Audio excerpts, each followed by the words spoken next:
Hello students, तो आज हम इस वीडियो के अंदर में पढ़ेंगे फाइनेंशियल प्लानिंग को कि फाइनेंशियल प्लानिंग होती क्या है। इसके अलावा हम ये समझेंगे कि फाइनेंशियल प्लानिंग के क्या क्या ऑब्जेक्टिव्स हैं, क्यों आखिरकार फाइनेंशियल प्लानिंग की जाती है। साथ साथ हम ये समझेंगे कि फाइनेंशियल प्लानिंग करने से बेनिफिट्स होते क्या है। तो चलिए आइए शुरू करते हैं वीडियो को।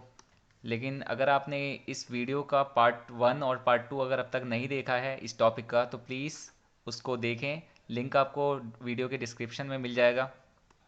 चलिए तो शुरू करते हैं वीडियो को।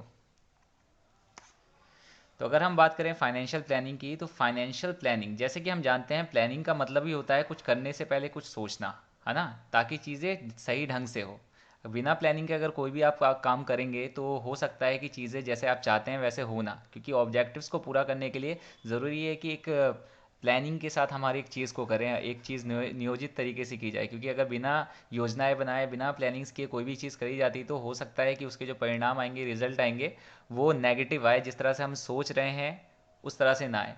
तो फाइनेंशियल प्लानिंग क्या होता है? जो प्लानिंग की जाती है फाइनेंस से रिलेटेड, वो सारी की सारी फाइनेंशियल प्लानिंग कहती हैं। अगर हम ये जाने फाइनेंशियल प्लानिंग क्या है, तो फाइनेंशियल प्लानिंग जो है, प्लानिंग है जो कि इंश्योर करता है एडिक्वेसी ऑफ फंड को at the time of requirement. यानी कि जब फंड्स की रिक्वायरमेंट है तो उस समय फंड्स अवेलेबल हो।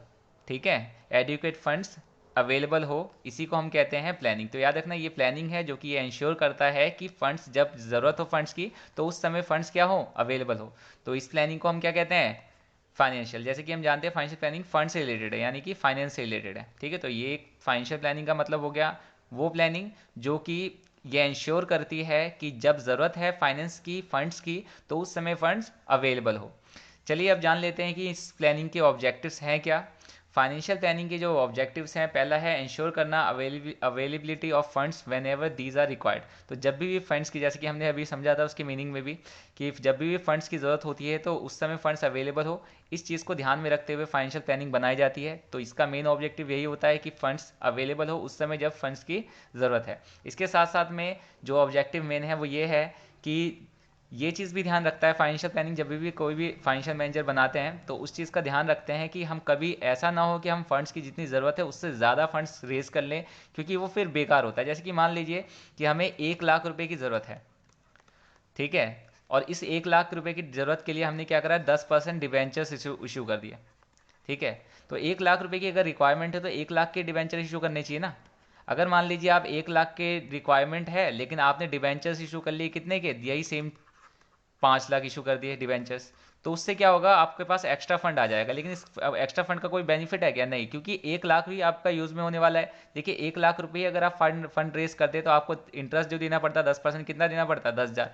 लेकिन आपने क्या करा, आपने जब अननेसेसरीली बहुत ज़्यादा फंड अगर जो है रेस कर लिया है, तो उससे प्रॉब्लम ये होगी कि आपको इस पर भी तो 10% आपको ब्याज तो देना पड़ेगा ना। तो मान लीजिए इंटरेस्ट देना पड़ा 50,000, तो फालतू में देखो क्या होगा। 1 लाख की ज़रूरत थी, अगर आप ज़रूरत से ज़्यादा फंड भी अगर जो है रेस कर लेते हैं या रिसोर्सेज वगैरह बना लेते हैं, तो उससे प्रॉब्लम ये आती है कि उसकी कॉस्ट आपको ज़्यादा लग जाती है, जिसकी वजह से ओवरऑल जो बेनिफिट होने चाहिए थे, ऑब्जेक्टिव प्रॉफिट मैक्सिमाइज होने चाहिए थे, उल्टा ही हो जाता है। तो इसलिए फाइनेंशियल प्लानिंग जो होती है वो इस बात को ध्यान में रखते हुए बनाई जाती है कि फर्म में जितनी की ज़रूरत है उतना ही जो है अवेलेबल हो चीज़ें, या कह सकते हैं अननेसेसरी कोई भी खर्चे वगैरह या फिर अननेसेसरी जो है फंड्स वगैरह रेज ना किया जाए फर्म के अंदर में। तो ये भी ध्यान में रखा जाता है फाइनेंशियल प्लानिंग करते समय। तो ये भी एक मेन ऑब्जेक्टिव है फाइनेंशियल प्लानिंग का। अगर हम बात करें फाइनेंशियल प्लानिंग बनाई क्यों जाती है, क्या क्या महत्व है, इसके इंपॉर्टेंस क्या है, तो देखिए फाइनेंशियल प्लानिंग बनाने का एक फ़ायदा ये होता है कि ये जो है मदद करता है ऑप्टिमम फंड्स के को कलेक्ट करने में। क्योंकि देखिए फाइनेंशियल प्लानिंग में हम ये तय करते हैं कितनी कितनी रिक्वायरमेंट है, और उसी हिसाब से क्या करते हैं, फंड्स को रेस करते हैं डिफरेंट डिफरेंट सोर्सेज से। ठीक है, तो एक ये ऑब्जेक्टिव है। इसके अलावा फाइनेंशियल प्लानिंग जो है वो हेल्प करता है फिक्स करने में मोस्ट अप्रोप्रिएट कैपिटल स्ट्रक्चर। देखिए कैपिटल स्ट्रक्चर का मतलब है कि क्या क्या, मतलब देखिए कैपिटल दो तरह के होते हैं। फिक्स कैपिटल होता है एक, और दूसरा होता है वर्किंग कैपिटल। तो कितना वर्किंग कैपिटल होना चाहिए फर्म के अंदर में और कितना फिक्स कैपिटल होना चाहिए। अच्छा, अगर आपको फिक्स कैपिटल और वर्किंग कैपिटल नहीं पता तो बता दो जरा, इस वीडियो का जो पार्ट 4 होगा, इसके बाद वाली जो वीडियो है पार्ट 4, उसके अंदर में फिक्स कैपिटल, वर्किंग कैपिटल और कैपिटल स्ट्रक्चर को अच्छी तरह समझाया गया है। तो आप प्लीज़ उस वीडियो को ज़रूर देखिएगा। कुछ ही समय में लिंक जो है अवेलेबल हो जाएगा डिस्क्रिप्शन में, हो सकता है अगर आप वीडियो देख रहे हैं, अगर टाइम हो गया है तो हो सकता है कि ये अवेलेबल हो डिस्क्रिप्शन में, तो आप डिस्क्रिप्शन में ज़रूर चेक कर लीजिएगा इसका लिंक। तो इसमें पूरी तरह समझाया गया है कैपिटल स्ट्रक्चर होता क्या है, फिक्स कैपिटल, वर्किंग कैपिटल। तो एक्चुअल में फाइनेंशियल प्लानिंग में ये चीज़ भी ध्यान रखी जाती है, प्लानिंग जो बनाई जाती है फाइनेंशियल, वो इस चीज़ को भी ध्यान में रखते हुए बनाई जाती है कि किस तरह से हमारा कैपिटल स्ट्रक्चर होना चाहिए, कितना फिक्स कैपिटल होना चाहिए, कितना वर्किंग कैपिटल। क्योंकि आपको पता है जब ये प्लानिंग करेंगे तभी तो कुछ चीज़ें, क्योंकि हमें पता है अगर मान लीजिए 1 लाख की फिक्स कैपिटल होनी चाहिए, हमने 10 लाख कर रखी है, कोई फायदा तो नहीं है ना उस चीज़ से। तो ये फाइनेंशियल प्लानिंग हेल्प करता है फिक्स करने में कि एक्चुअल में क्या रेशियो वगैरह होने चाहिए, किस तरह का स्ट्रक्चर होना चाहिए कैपिटल का। इसके अलावा जो है फाइनेंशियल प्लानिंग जो होता है वो हेल्प करता है investing finance in right project. आपको पता है फाइनेंशियल प्लानिंग की अगर बात करें तो ये हेल्प करता है मतलब अगर बिना प्लानिंग के हम कोई भी चीज़ें इन्वेस्टमेंट करते हैं तो क्या सही जगह इन्वेस्ट करेंगे? बिल्कुल नहीं। तो याद रखिएगा फाइनेंशियल प्लानिंग हेल्प करता है कि जहाँ जहाँ ज़रूरत है ना, जिस जिस प्रोजेक्ट में हमें इन्वेस्ट करना चाहिए उसी में इन्वेस्ट करते हैं, क्योंकि प्लानिंग्स वगैरह हम बनाते हैं। तो याद रखिएगा फाइनेंशियल प्लानिंग हेल्प करता है सही जगह पे इन्वेस्ट करने में, क्योंकि बिना प्लानिंग के अगर आप इन्वेस्टमेंट करोगे तो वो चीज़ें सही जगह पे आप इन्वेस्ट नहीं कर पाओगे। ठीक है, हो सकता है कि आपको रिस्क वगैरह, क्योंकि प्लानिंग में क्या होता है हर एक चीज़ हम कंसिडर करते हैं, एनालाइज करते हैं, तब जा करके हम तय करते हैं अच्छा यहाँ पे हमें ये डिसीजन लेना चाहिए, यहाँ पे ये डिसीजन लेना चाहिए। तो याद रखिएगा फाइनेंशियल प्लानिंग हेल्प करता है सही जगह पे इन्वेस्ट करने में। बिना प्लानिंग के अगर आप इन्वेस्ट करोगे तो हो सकता है आपको नुकसान हो, आप गलत जगह इन्वेस्ट कर दो, क्योंकि बिना प्लानिंग का मतलब ही है कि ना हमने एनालाइज किया ना कुछ किया। तो उससे अक्सर आप सही जगह पे प्रोजेक्ट पे इन्वेस्ट करो, ये पॉसिबिलिटी बहुत ज़्यादा कम हो जाती है। तो फाइनेंशियल प्लानिंग हेल्प करता है सही जगह पे इन्वेस्ट करने में। अच्छा, इसके अलावा फाइनेंशियल प्लानिंग हेल्प करता है ऑपरेशनल एक्टिविटीज़ में, क्योंकि प्लानिंग के अंदर में हम डिफरेंट डिफरेंट चीज़ें तय कर देते हैं कि वर्क हो स्मूथली। इसी हिसाब को इन सब चीज़ों को ध्यान में रखते हुए कि बिजनेस के ऑपरेशंस को ध्यान में रखते हुए प्लानिंग की जाती है कि कितना फंड कहाँ कहाँ लगेगा, बिजनेस ऑपरेशन के लिए कितना लगेगा, डिफरेंट डिफरेंट एक्टिविटीज़ में कितने रुपए चाहिए, है ना। तो इन चीज़ों को ध्यान में रखते ही फाइनेंशियल प्लानिंग की बनाई जाती है। इसीलिए फाइनेंशियल प्लानिंग हेल्प करता है ऑपरेशनल एक्टिविटीज़ में कि ईजिली ऑपरेशन चलता रहे, कोई भी प्रॉब्लम ना आए, क्योंकि हम प्लानिंग कर रहे हैं फाइनेंशियल। ठीक है। अच्छा, अगर बात करें फाइनेंशियल प्लानिंग और क्या मदद कर रहा है, तो फाइनेंशियल प्लानिंग जो है ना वो बेस क्रिएट करता है फाइनेंशियल कंट्रोल के लिए। याद रखिएगा प्लानिंग जब को किसी चीज़ के लिए आप प्लानिंग करोगे तभी आप अच्छी तरह से कंट्रोल कर पाओगे।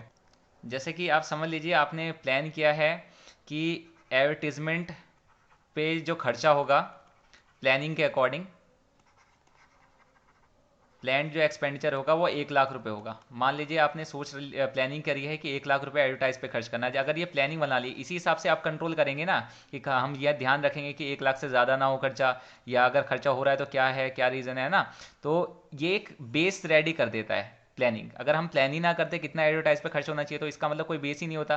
तो फिर कंट्रोल किस बात का, किस चीज़ पे कंट्रोल करते हैं, क्योंकि हमें पता ही नहीं ना कितना खर्चा करना है नहीं करना, तो कोई कंट्रोल भी नहीं कर पाते। तो याद रखिएगा प्लानिंग एक बेस रेडी करता है किसी भी कंट्रोलिंग के लिए। तो कंट्रोल के लिए ज़रूरी है कि आप पहले प्लान बनाओ। तो याद रखिएगा फाइनेंशियल प्लानिंग जो है वो बेस होता है फाइनेंशियल कंट्रोल का, उसी बेसिस पे कंट्रोल किए जाते हैं। अगर हम बात करें और क्या फ़ायदे हैं, तो ये प्रॉपर यूटिलाइजेशन ऑफ फाइनेंस में हेल्प करता है। देखिए फाइनेंशियल प्लानिंग इस बात का ध्यान में रखते हुए बनाई जाती है कि कितना कितना कहाँ कहाँ पे पैसा जो है यूटिलाइज करना है, कितना इन्वेस्ट करना है, कहाँ पे करना है। तो इन्हीं चीज़ों को ध्यान में रखते हुए प्लानिंग बनाई जाती है। तो इसलिए हम ये कह सकते हैं कि फाइनेंस का, फंड्स का प्रॉपर यूटिलाइज हो, इस चीज़ में हेल्प करता है फाइनेंशियल प्लानिंग, क्योंकि मेन ऑब्जेक्टिव यही है। अच्छा, इसके अलावा फाइनेंशियल प्लानिंग और क्या हेल्प करता है, देखिए प्लानिंग जो होती है फ्यूचर को ध्यान में रखते हुए बनाया जाता है, और फ्यूचर में हो सकता है बहुत सारे रिस्क वगैरह हो सकते हैं, कुछ अपॉर्चुनिटीज़ वगैरह हो सकती है।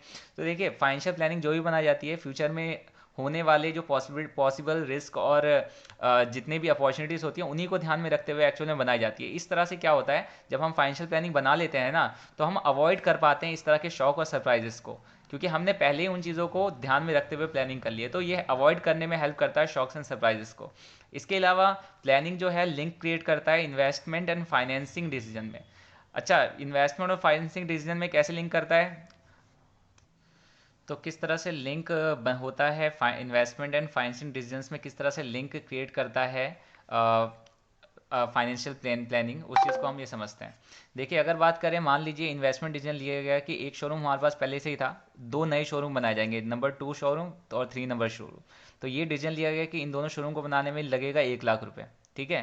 तो इन्वेस्टमेंट डिसीजन ले लिया गया है। अब क्या करेंगे, फाइनेंशियल प्लानिंग में ये देखा जाएगा, क्योंकि प्लानिंग बनाई जाती है हर एक चीज़ को ध्यान में रखते हुए। तो फाइनेंशियल प्लानिंग में क्या होगा, ध्यान में रखा जाएगा, अगर इन्वेस्टमेंट डिसीजन लिया गया है 1 लाख रुपए का, इसका मतलब हमें कितने फंड की रेस करने की जरूरत है, 1 लाख रुपए की। तो फाइनेंसिंग डिसीजन भी कितना होना चाहिए, 1 लाख रुपए फंड रेस का होना चाहिए ना, कि कितना फंड रेस करना है, 1 लाख रुपए। तो फाइनेंशियल डिसीजन का मतलब होता है कि फंड रेस करने से रिलेटेड डिसीजन लेना, कि कहाँ कहाँ से इक्विटी शेयर जो है इशू करके फंड रेस करना है, डिवेंचर्स इशू करके करना है, प्रीफरेंस शेयर का यूज़ करना है, या किसी और सोर्स का यूज़ करना है इसे 1 लाख रुपए के लिए। तो याद रखिए, ये प्लानिंग हम बना रहे हैं जिस हिसाब से हमने प्लानिंग करी ना, कि इन्वेस्टमेंट डिसीजन अगर 1 लाख रुपए का लिया गया नए शोरूम के लिए, तो उस हिसाब से हमें फाइनेंस करने के लिए भी 1 लाख रुपए चाहिए होंगे, जो कि डिफरेंट डिफरेंट जो है उसके लिए डिसीजन लेने पड़ सकते हैं कि कहाँ से 1 लाख रुपए इकट्ठा करें, है ना।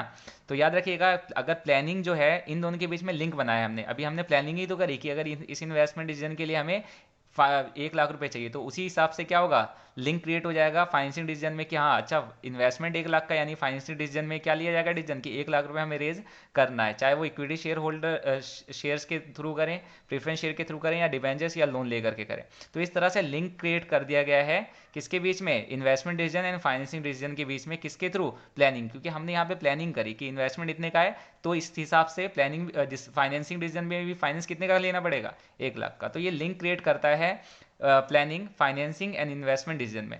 इसके साथ साथ में हम ये कह सकते हैं, प्लानिंग जो है हेल्प करता है कोऑर्डिनेशन में, तालमेल बनाने में हेल्प करता है। जैसे कि हमने यहाँ पे भी देखा, इसी एग्जांपल में आप समझ लीजिए, इन्वेस्टमेंट डिसीजन लिया गया 1 लाख का, उसी हिसाब से फाइनेंशियल डिसीजन लिया क्या, 1 लाख का। अब मान लीजिए अगर इन्वेस्टमेंट डिसीजन 50,000 का होता और हम प्लानिंग कोई करते ही नहीं, या 1 लाख रुपए का इन्वेस्टमेंट, मान लीजिए इन्वेस्टमेंट डिसीजन 1 लाख का था और कोई प्लानिंग ना करते, तो क्या फाइनेंसिंग डिसीजन इस हिसाब से लिया जाता है 1 लाख का, नहीं लेना।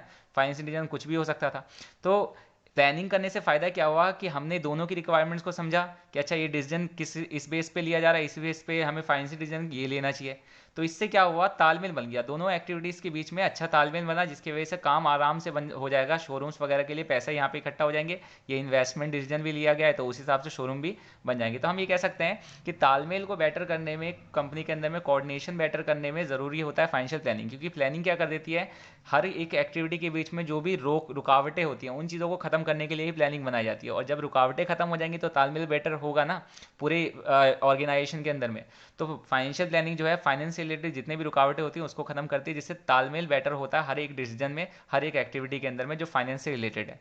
इसके अलावा फाइनेंशियल जो प्लानिंग होती है, वो लिंक क्रिएट करती है, प्रेजेंट को फ्यूचर के साथ जोड़ती है। ठीक है, ये कैसे, क्योंकि हमें पता है प्लानिंग के अंदर जितने भी डिसीजन लिए जाते हैं, कि हमें इन्वेस्टमेंट इतना करना है, फाइनेंसिंग इतना करना है, इतना रुपए इतना इस पे खर्च करना है, एडवर्टाइज पे इतना, या कुछ भी अगर डिसीजन लिए जाते हैं वो प्रेजेंट में, लेकिन एक्चुअल में किस चीज़ को ध्यान में रखते हुए, फ्यूचर की अपॉर्चुनिटीज़ एंड रिस्क को ध्यान में रखते हुए वो डिसीजन लिए जाते हैं। तो हम ये कह सकते हैं कि जो प्लानिंग की जाती है, फाइनेंशियल प्लानिंग, वो प्रेजेंट में की जाती है, लेकिन सारी चीज़ें ध्यान में किस चीज़ पे रखी जाती है, फ्यूचर में, कि फ्यूचर में क्या होगा उसका प्रभाव। तो हम ये कह सकते हैं, ये प्रेजेंट को फ्यूचर के साथ लिंक करता है प्लानिंग। क्योंकि अगर हम प्लानिंग ही नहीं करेंगे, तो जो चीज़ें हम प्रेजेंट में दिख रही होगी बस उस चीज़ का ध्यान रखेंगे, फ्यूचर को तो लिंक ही नहीं करेंगे, क्योंकि हम फ्यूचर से रिलेटेड कोई प्लानिंग कर ही नहीं रहे। तो प्लानिंग का काम ही मेन ये होता है कि प्रेजेंट को फ्यूचर से जोड़ना। तो हम ये इस तरह से कह सकते हैं कि प्लानिंग्स के बहुत ज़्यादा जो है बेनिफिट्स हैं। अच्छा, ये सारी की सारी चीज़ें आपको बताई गई, ऑब्जेक्टिव्स क्या हैं प्लानिंग के, फाइनेंशियल प्लानिंग होती क्या है, और फाइनेंशियल प्लानिंग के इंपॉर्टेंस है क्या। तो प्लानिंग्स के बिना कुछ भी चीज़ें पॉसिबल सही से नहीं है, क्योंकि प्लानिंग ही एक, कह सकते हैं, एक रास्ता बताती है कि किस तरह से कोई काम करना है ताकि हम ऑब्जेक्टिव्स को अचीव कर सकें। तो ये इस वीडियो में इतना ही। बाकी आपको जो अदर जानकारी, जो जैसे कि मैंने बताया था वीडियो के बीच में, कि कैपिटल स्ट्रक्चर के बारे में और फिक्स कैपिटल और वर्किंग कैपिटल, इन तीनों चीज़ों के बारे में हम पार्ट 4 में बात करेंगे। ये मे भी हो सकता है कि ये पार्ट 4 आपका लास्ट पार्ट हो इस पूरे टॉपिक का। तो प्लीज़ इस पार्ट 4 को ज़रूर देखिएगा, आपको लिंक जो है डिस्क्रिप्शन में मिल जाएगा कुछ ही समय में, और हो सकता है अवेलेबल हो चुका हो जब तक आप देख रहे हैं ये वीडियो। एंड अगर आपको वीडियो पसंद आई और आपको लग रहा है कि वीडियो जो है आपको काफ़ी अच्छा समझ में आ रहा है वीडियो से, तो प्लीज़ वीडियो को लाइक करें एंड सब्सक्राइब करें ज़रूर चैनल को, और बेल आइकन को भी प्रेस कर लें, क्योंकि उससे आपको नोटिफिकेशन मिलती रहेगी अगर हम कोई भी वीडियोज़ वगैरह बनाते हैं। क्योंकि हम जो है 12th क्लास के जो बिजनेस स्टडीज़ हैं उन पर सारी वीडियोज़ जो हैं धीरे धीरे करके बनाएंगे, हर एक टॉपिक पे कोशिश रहेगा हर एक चीज़ को कवर करने का। तो आप अपने दोस्तों के साथ भी ज़रूर शेयर करें, अगर आपको लग रहा है कि वीडियो हेल्पफुल है और आपको एग्जाम्स में हेल्प कर सकती है, तो आप शेयर ज़रूर करें, सब्सक्राइब करें हमारे चैनल को, लाइक करें और कमेंट करें अगर आपको कुछ भी जानना है तो। Thank you so much video देखने के लिए।